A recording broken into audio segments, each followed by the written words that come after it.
Pandian stores அடுத்த வர எபிசோடில் பார்த்திங்க அப்படின்னா ராஜியை கூப்பிட அவங்க அம்மா அப்பாவும் வந்திருப்பாங்க. ராஜி பார்த்திங்க அப்படின்னா அவங்க கல்யாணம் வந்து என்னதான் வந்து அரசி மாதிரி நடந்தாலும் அரசி வாழ்க்கை மாதிரி என் வாழ்க்கை இப்போ இல்லை.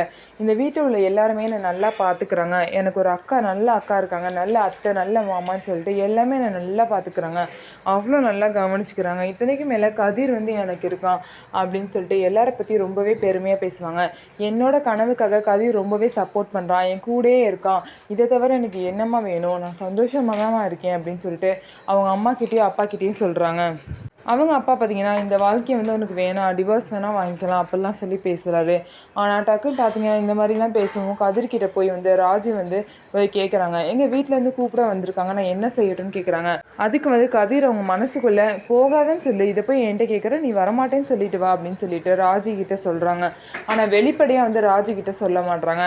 இதனால் பார்த்திங்க அப்படின்னா ராஜி வந்து ரொம்பவே டென்ஷன் ஆகுறாங்க. ஓ இஷ்டம், என்ன வேணாலும் பண்ணிக்கோன்னு சொல்லிட்டு கதிர் வெளிப்படையாக சொல்லவும், என்ன இப்படி சொல்கிற அப்படின்னு சொல்லிட்டு ராஜி வந்து அவங்க கிட்டலாம் போயிட்டு நான் இங்கே சந்தோஷமாக தான் இருக்கேன் அப்படின்னு சொல்லிட்டு திரும்ப கதிர்கிட்ட வராங்க.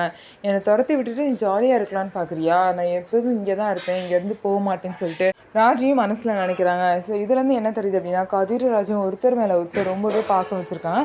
ஆனால் அதை ஓப்பனாக வெளியே காமிச்சிக்க மாட்டாங்க. கூடிய சீக்கிரம் அவங்களோட லவ்வை வெளியே காமிச்சு அவங்க 2 பேரும் சந்தோஷமாக வாழ போகிறாங்க. ஸோ இந்த மாதிரி தான் அடுத்த வர எபிசோடில் நடக்க போகுது. நம்ம வீடியோ உங்களுக்கு பிடிச்சிருந்தா நம்ம வீடியோவை லைக் பண்ணிக்கோங்க. மறக்காமல் நம்மளோட சேனலை சப்ஸ்கிரைப் பண்ணிவிட்டு பாருங்கள்.